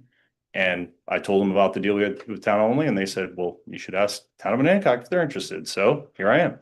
So obviously we're not inside your city limits, but we're not officially associated with Hancock or Only, and we are purely geographically close to you, so probably accessible for a lot of your citizens. But basically a family membership is $550 a year. A senior couple, or a senior, which is 6 years or older, is $300 a year. The pool's only open from Memorial Day until we usually go until like mid to late September on the weekends, but we stop daily use once Labor Day hits because most of our lifeguards are students. And then the pickleball and tennis courts are open year round. And basically what we do with Town of Only is they make a donation and then we give their residents half off membership. So that knocks it down to $275 for a family and $150 for either a couple or a senior couple, which is pretty affordable. And I'd heard just rumors that, I'm sorry. That's your time. Can you go ahead and Yeah, so come up your ask? Yeah. Okay. So the ask is if you would like basically to try the same deal that we do with Town of Only, which would basically just lower costs for your town residents if they're interested in joining. How much does Only give you? They gave us $7,500 this year, but I wouldn't recommend you start there. I would recommend start somewhere lower. Traditionally, they gave $5,000. So I'd say either, $3,000 to $5,000 and then see how it goes, see how many people actually sign up from Town of Hancock, and then we can always go from there. Okay. Well, I'll get one of the council people to bring it up at the budget time. At the hearing, we can do that. Okay. Okay. Thank you All very right. much. Thank Appreciate you. Tiara, there you are. Make sure we get everybody this time. Don't miss people. Hi, Tara Tracy, Ames Street. First of all, I just want to thank everyone on the council and our town manager for starting the process to control mosquito spraying in town and educate everyone. The only question I wanted to bring up is that my recollection was, it's not always good, is that we talked last year about having the crosswalks in the downtown area painted. And I didn't see anything in the budget this year that says we're actually going to have money set aside to do that. So does anyone remember that being talked about last year? And is it in the budget, just kind of hidden under one of the columns that maybe I wasn't aware of? We don't normally, answer questions of this, but no, it's not in the budget. Okay. Okay. It's just too expensive. Okay. We're still working with VDOT on it. Yeah. Okay, because Yeah. with the Sale 250 coming up and all the people we got coming in downtown and there's no crosswalks downtown. It's a very complicated issue with VDOT. Well, we can, yeah, okay. Okay. All right. Thank Yeah, you. Thank you. Answered your question. We haven't forgotten about it. We're still working on it. Okay, good. All right, thank you. Thank you. Thank you. Greg Temple?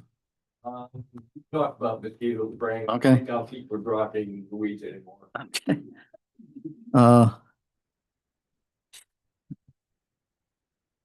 No, Miss Greer, Judy. Casey, I'm sorry. I said your sister-in-law. I can see from here that it says Casey. I know. Okay. I don't have my reading glasses. I lost them. About trying out greater pest management. I really think that we have to use this year as an opportunity to see how far we can go. And I would like to suggest that that we have dumps and where people can share buckets. They don't want like 5-gallon buckets that they have sitting in their garage, that we turn out and do something on yard sale day. And hand out literature on yard sale day. That's a good idea. And we can certainly hand out at the farmer's market too. We could do that. Yeah, yeah. Yeah, right. You just do something with a big sticker to put on buckets that would say no mosquito. All right. All right, well, thank you. I was actually thinking about even having a table at Sale 250 Yeah. weekend might be a good opportunity as well. Yeah. Of course, that'll hit more than just our residency, Yeah. but still. Get a bumper sticker, a mosquito bumper sticker and a few things like that, see if we can't get people. I think people will come to that faster than you think. And I also think that people need to get over the idea that they can be without bugs when they've chosen to live on top of marshes. Yeah, it's like, get a grip, so. I just want to interject. Okay, hold on. Yeah, let's hold on. You can talk at the end. I'll take, okay, yeah. Let's go through people. Rosemary, you're up.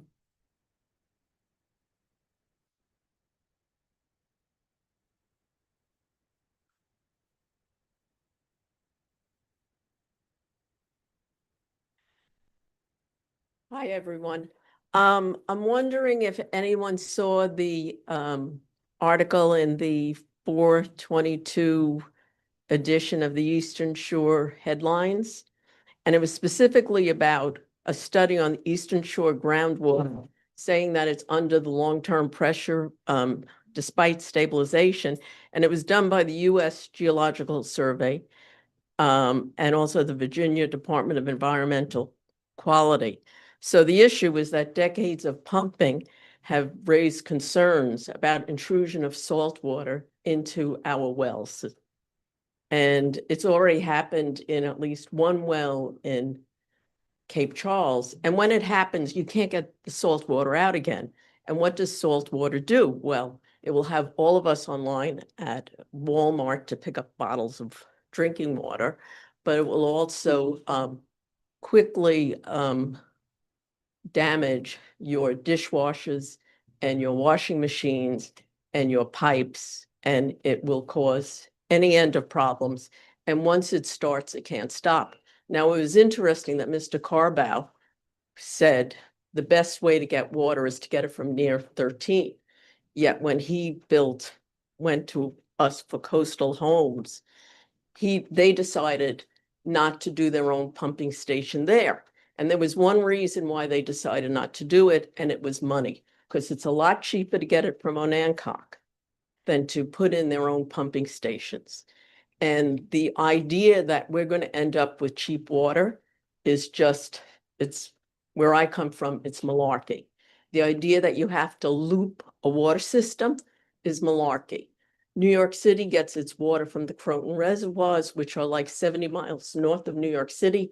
That system is not looped. Every part of that system is a dead end. I grew up in a town on Eastern Long Island. We have water that's provided by the township. None of it is looped.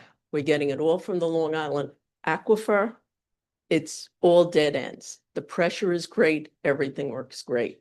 The only reason for looping the system is so that there would be a turnaround to that Duncan Manor development. I had suggested on a number of occasions before that the town hire its own hydrologist and its own water engineer. We were told by our previous town manager that our water system was perfect. Everything was running smoothly. Everybody knew where everything was. And then, of course, we know what happened. We had a number of main breaks. Nobody knew where the shutoff valves were. The shutoff valves didn't work. So the idea that our system is working fine, it's not working fine. And we don't know the details. So I'm hoping that, we recognize that Mr. Carbow is a nice man, but he's a facilitator and he is a salesman for people doing these developments. And the only reason they want our water is that getting our water from us is cheaper. And thank that you. when repairs are made, they're not made out of the water budget. I believe they're being made out of our town reserves. Okay, thank you. Priscilla Hart. Is she out there? Oh, there she is. Okay.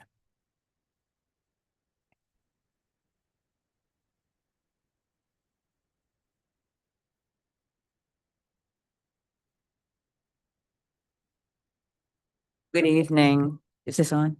Can you hear me? Yeah. Priscilla Hart. I live in downtown Onancock. Thank you for considering a solution to our mosquitoes. And hopefully, we'll be able to distribute some mosquito dunks to people who are interested in them. And doing that quickly, I think will be of some help. So if you consider that, that would be great. The next thing I want to ask about is a possible audit for our cash reserves and finances. A number of residents submitted a letter to the town council, and we were hoping that a special audit could be arranged. So I am wondering if there is a possibility of that happening, and maybe when the mayor talks, you can address that. I appreciate it. Thank you. And the last thing I want to do is thank you very much, Bill Porter. I think you've tried to guide this group and to help us out and to get some things done. And I have seen a number of improvements in the last couple of months. So thank you very much. Thank you for your comments. Jay Miller.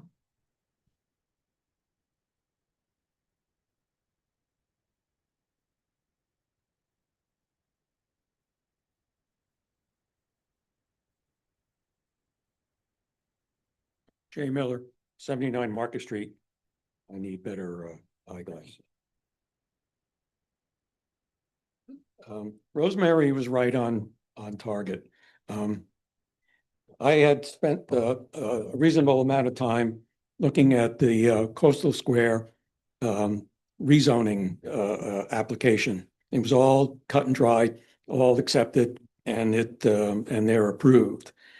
Nowhere in there did I found anything having to do in this instance with the storm water, where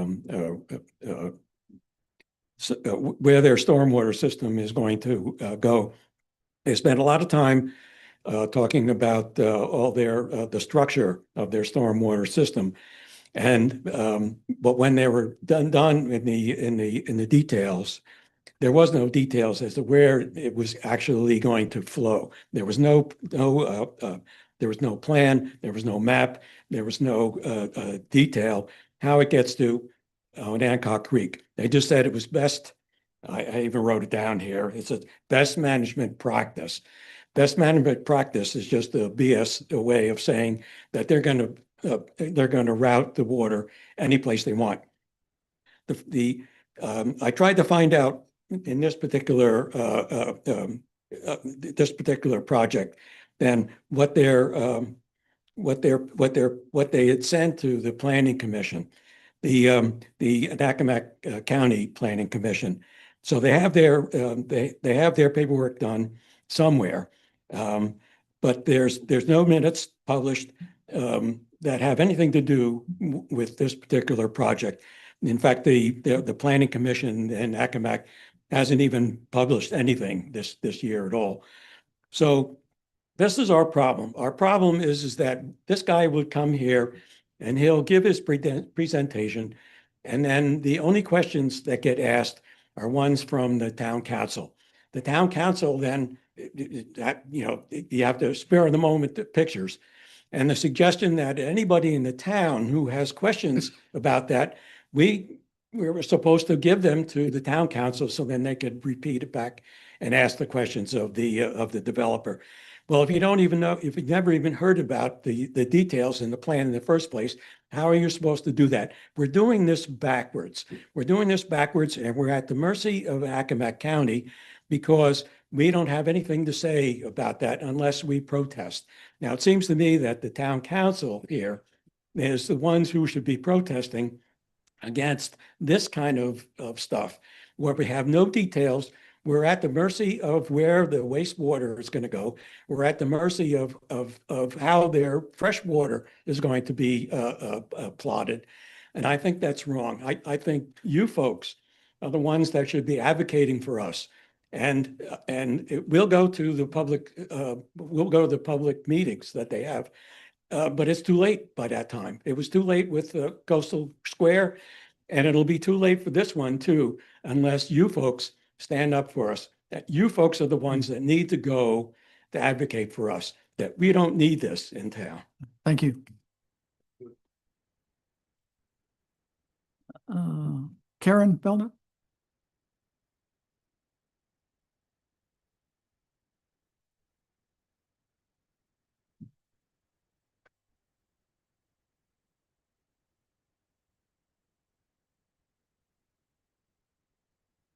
I want to shift gears and probably surprise a couple people.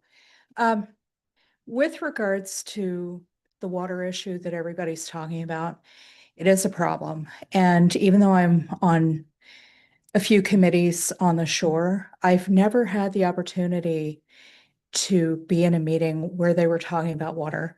Like if you're talking about DEQ or talking to them. And the only thing I'm going to say is hoping that my message will get out, because I know a lot of people in the room are on a lot of different committees. So what I've been trying to advocate for years is the idea of starting small with the chicken houses. If you put a water catchment system on one chicken house and a cistern that could be covered or whatever, they couldn't use all the water that they'd get out of that with a half-inch rain, right? So if there was a way to create a water catchment movement with a committee that could make that happen, and it doesn't have to be an open cistern, it could be something else, but there could be some pressure that would come to bear with the various owners of these houses that, I mean, the data's there, our water's in trouble. But if you just took the chicken houses off the table, right, you'd have a lot more water that wasn't getting tapped. And at that point, if that worked, you could expand it to other industry as well. So this is just, if you're on a committee that has anything, any ears on that committee that could consider water catchment to take some of that water, well, not take it, but keep it in the aquifer, we'd be doing a good thing. So any meetings, if you think about it, you like the idea, bring it up. Thank you for your comments. Glenn Smith?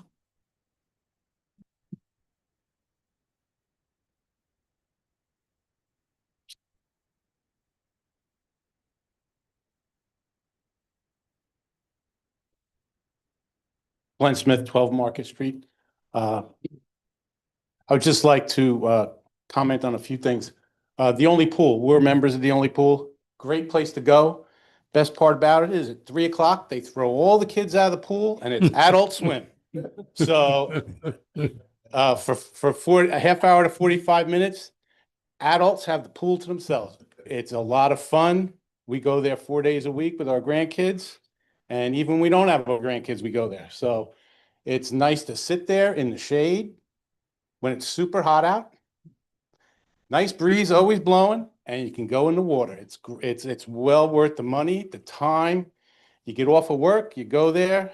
There's a bathroom, you could change your clothes, out of work clothes into a bathing suit and jump in and cool off. It really is a great place to have fun.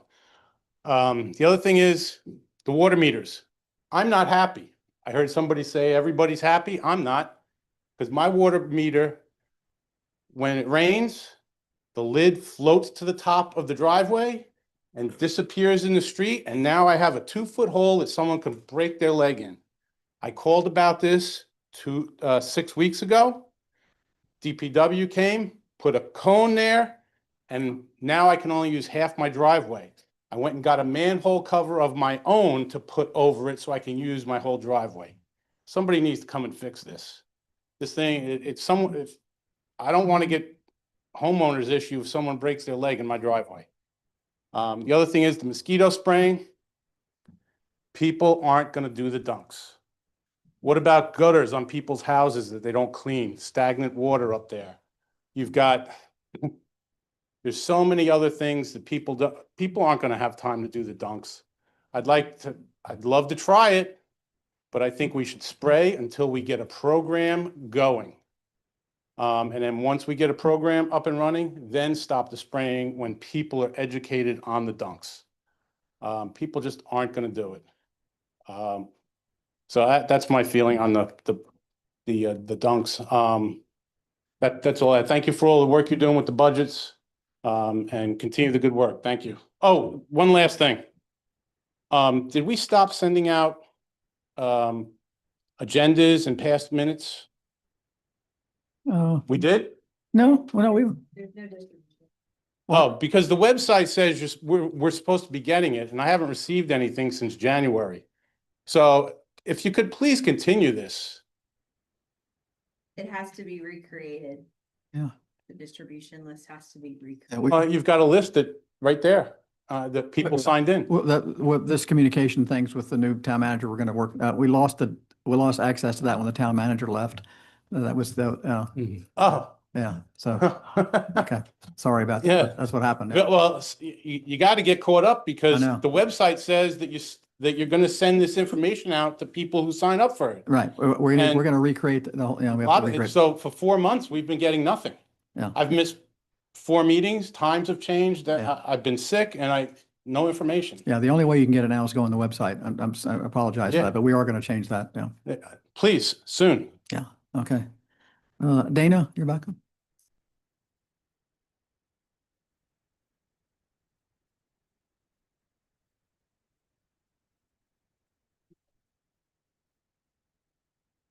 First of all, I apologize for leaping up. I was just so excited that, the few of us that worked together last year to try to raise awareness about the mosquito spraying, and some good things have come of it. And I'm really happy that people are looking into it, thinking about it.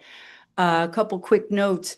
When you're spraying in the road, a lot of it just goes down to the road. Some of it drifts into the front yard, affects people's gardens where pollinators are. The part of mosquito management that involves mosquito predators really hasn't been brought up. Birds, frogs, other bugs. And I think everybody might remember last year, we stopped spraying for a while, the whole town, just because we were like, I think it was about 2 or 3 weeks tops, and the lightning bugs all came back. And I remember people being so delighted. And I've heard from a few people this year, including some of my lovely neighbors, that there's many more birds around. It does have an effect. And it's not just about the spray as the only thing that's taking care of mosquitoes. Once you stop spraying all the other bugs, nature comes back and helps too. I love Karen's idea. That is brilliant. you know, rainwater catchment goes way back. We went down to Savannah, going out to Tybee Island, and there was this fort where the whole fort was built to collect rainwater. And there was a cistern. It's from like the 1700s.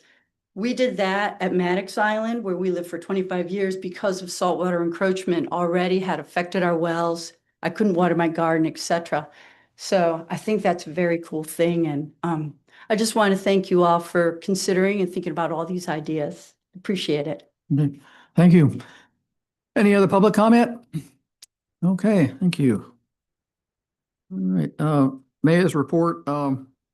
I got a couple things. The VML, there's a VML small town meeting coming up in Chincoteague on the 14th of May.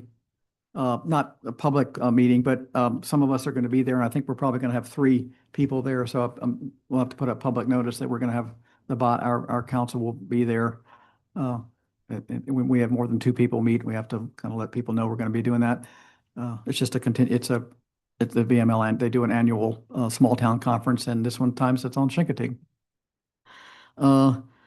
Concerning the audit, I think I talked with the town manager, and our audits is getting ready to happen pretty soon, correct? Yeah. I thought we turned over the letter that the group wrote to the auditors, and we're going to let them, get advice from them, because we already have the audit coming on. They will recommend what we think. They'll look at the audit and recommend what. I think that was the council's decision on that. Yeah. So Yeah, they've already said they do that audit. They can do that. So we'll let them make that decision. And They said what their Oh. audit, the regular audit already includes auditing the investment pool. okay, all right. So that's the answer to that. All right. The third item is that it's not on the agenda, but we had talked about Sunset Park, and I'm sorry we didn't get it on the agenda, but that was part of ARPA funding. But we've spent a lot of money down there putting in a really nice concrete stamped. I don't know if you've been down there. Kind of a patio area in front of the harbor, the boat, the long ramp. Not the ramp, but what do you call it? The bulkhead, the big bulkhead. Right now, people are just kind of driving on that, parking on it, which was not really the purpose of it. We were supposed to make a little seating area for people. And that was part of ARPA funding. We kind of ran out of money. We've had trucks, big trucks parking on it. We really need to finish that. And I think Ann's been kind of looking at that and has come up with, I don't expect, she can tell you what her plan is. I just want to give you an idea. And if you don't, I think I'll turn it over to her real quick. Can you pull up the visuals? Yeah. Okay, so as Fletcher said, this is one of those things that's been in the works for a long time. We're really hoping to bring it to some conclusion, finish something that we started. So the idea would be that very simply, 3 benches at the border of where the stamped concrete meets the blacktop. I don't want to get ahead of my visual aids. There we go. Okay, so there we have a wonderful example of our lovely sunset. This is just high-level concept, a bench behind it with some pylons, connected by rope for both safety, so that, to be an impediment with cars that park, especially on that one side toward Mallards. And you can go to the next one, please, Hannah. So the idea would be, and again, it's not to scale. These aren't the actual items, obviously, but just to give you a sense, the benches, what we're thinking about is 3 benches centered on the middle cleats between the tall pylons, and the benches would be separated. That space there would be to enable people to move from the bulkhead to the parking lot, and also ensure access for folks in wheelchairs. So some thought has gone into it, and you guys have all seen this kind of thing in different places, I'm sure. So relatively simple, functional, ideally, aesthetically pleasing, at least to some. And so if you want to go to the next slide, that I just described, we can go to the next one. This bench, there are lots of other benches that it could be, but if you look at what's recommended for our coastal environments, is a high-grade teak. which is resistant to rot, mildew, and tolerates salt water better. And if you want to go to the next one, here's a cost estimate. We could do 3 5-foot benches anchored down with the, bollars connected by rope for just slightly over 10 grand. So that's kind of the. Okay, I have a question. sure, yeah. And in the previous planning, I think we were told we would lose 2 parking spaces. Is that accurate? Am I remembering correctly? Well, this isn't changing the parking at all. Yeah, So this would have no other effect on parking. None whatsoever. No, they just striped and everything, yeah, yeah. No. Yeah. Thank you. Anybody, other questions? Okay, I guess the question is the money, yeah. Bill? But you have some in reserves. Do we have any left over in the budget from this year that we can? Yes. Yes. So that it would come out of this year's budget. Okay. Yes. I know this was on the agenda. If if anybody wants to weigh in on this, thoughts, yeah. Omar? No. Ashley?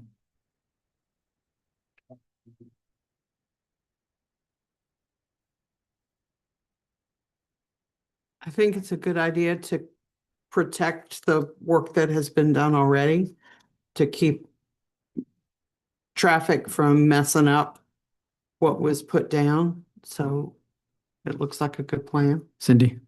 Yeah, and I think the aesthetics are good, that the teak benches should last us, and I like the look of it. Okay. All right, so we're going to move forward on that. Do we need a vote on that, or are we all right? I think you'd like to have a vote on it. Okay. To kind of direct me to go and do it. Yeah, okay. I move that we approve the plan that Ann's just presented, and Ann, we would all like to probably get copies of this. And make sure that the public has access to it also. Can we get a plat of it where the things are going to go so we can see what? I mean, Some- sure, obviously, we haven't done. Yeah, I know, but at Nobody's- some point, yeah. Those specs would need to be. Yeah, done yeah. Precisely. Where but- but but yeah, before we, yeah, certainly, sure, yeah, certainly, okay, yep. all right. Motion, Second. discussion? All in favor? Aye. Okay, thank you. All right, oh, we've done that. Okay, town council comments, Omar? No, I don't have anything to say. Ashley? Just after listening to the residents that attended and spoke tonight about the water, any effects that the new development may have on the aquifer. I'm just interested in seeing where that, I guess, how the voting may go for Accomack County, how the county may see that, that kind of expansion. Doesn't look like many people are interested in this. Okay, thank you. Sarah? I'm looking forward also to hearing what the county says, and also to hearing what our planning group says about the water, because we need to balance a lot of considerations. And so thank you in advance for your guidance towards that. Also a question on the financials, if this is the right time. Oh, I did, you're right, After that. I skipped that, go, sure. On page 36 of the packet, which is the page numbers kind of got cut off in the copier. It's the first page after the text part of the manager's report, about 10 pages back from the end. It looks as though at this point we are $50,000 behind for the fiscal year. And so my question is, what is the plan to recover that? Or am I reading it wrong? Revenue or the expenditures? How was the budget? Page 36 is the financials. Okay, you're right. I'm looking at the budget column, not the actual column. So the actual column, it's Yeah. Okay. Thank you. I knew I was missing something. Thank you. I haven't run out and shot myself yet.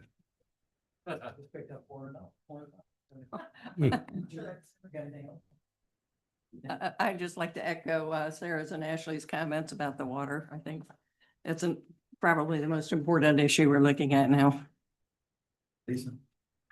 I just want to thank town staff again and town council. We've had some seriously deep budget conversations and I really appreciate everything you guys have done and all your thoughtfulness as well. And thank you all for coming. I think this has been a good meeting. Yeah, I echo other folks' comments. And I'd like to thank Priscilla for the kudos to Bill, and I would like to extend that as well. I think your experience and, in my view, good judgment has really benefited us. And you did a remarkable job of getting up to speed quickly on the various things that we're dealing with. So thank you for that. Thanks to Debbie and Hannah and Bill for the work on the budget. It was, you know, it's a process, and I think it went well. And you know, one of the things I think there's the decisions that we make, and then there's the process we use to get to those decisions. And I think they're both important. So we can disagree about the decisions, but if we have a robust process that enables us to make the best decision we can, based on the information that's available to us, I think that's a good deal. Casey, thank you for pointing out it's probably unrealistic to think we would live in a mosquito-free world. Well, we'll talk about ticks maybe another time. And just FYI, when I spoke to the Virginia Department of Health, I said, well, can you give us any money for mosquitoes? And she said, well, only if you have a yellow fever outbreak. So, We don't have. Let's hope we never get to tap that. but anyway, thank you all very much. Love the lively discussion about mosquitoes. And I think in my first meeting, I said that my commitment was to do the best I could for the town. So that's what we're doing. All right. And I've just realized that this is probably Bill's last meeting. Like new, Oh, no, at the don't next bite your meeting? tongue. The next meeting is Wesley's first day. Oh, that's right. You will be here. That's right. Okay. I mean, it moved up. That's right. We moved up a week. So we'll get a chance to say, yeah. Yeah, I know. You're right. I forgot we moved up. The May meeting is moved up a week. Yeah. So at the next meeting, Wesley will start. He'll be here first day on the job, really. Okay. All right. Motion to adjourn. Second. All in favor? Aye. Thank you.